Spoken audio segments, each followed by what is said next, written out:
Sourire, prise de notes ou concentration, les 5 prétendants à l'Élysée savaient qu'ils allaient en découdre. Il suffisait d'attendre le sujet approprié. Après un tour de chauffe sur l'éducation, ce sera le thème de la sécurité. On paye la conséquence d'années et d'années de laxisme dans ce domaine.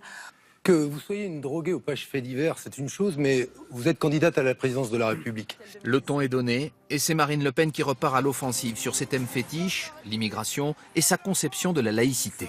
Il y a quelques années, il n'y avait pas de burkini sur les plages. Je sais que vous êtes pour, M. Macron, il n'y en avait pas. S'il vous plaît. Et chaque année...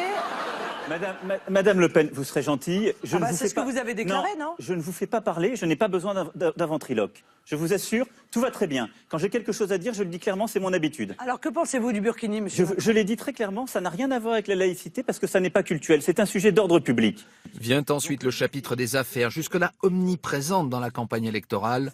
Jean-Luc Mélenchon met les pieds dans le plat. J'ai admiré vos pudeurs de gazelle.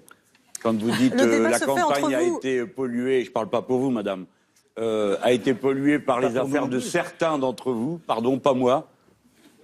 Non, mais je tiens à le préciser. Ici, il n'y a que 2 personnes qui sont concernées, M. Fillon et Mme Le Pen. Attention, ça pourrait venir. Les 3 autres, nous n'avons rien à voir avec tout ça. Alors, s'il vous plaît, ne nous mettez pas dans le même sac.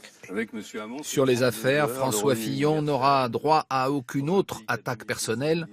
Enfin, presque aucune. Voilà, vous, c'est 500 000 fonctionnaires en moins. Vous êtes très fort en soustraction, un peu moins en addition quand chacun sait bien que...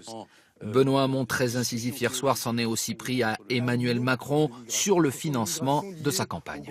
Parmi ces personnes les plus fortunées qui ont fait des dons importants pour vous ou pour votre campagne, il n'y a pas plusieurs cadres de l'industrie pharmaceutique, plusieurs cadres de l'industrie chimique et pétrolière. Je prends l'engagement de n'être tenu par personne, monsieur Hamon.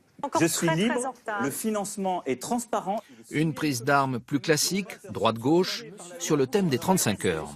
Comment les Français sont ceux qui travaillent le moins en Europe? Vous plaisantez? Vous voulez avoir quoi? Le nombre d'heures de travail de la Roumanie?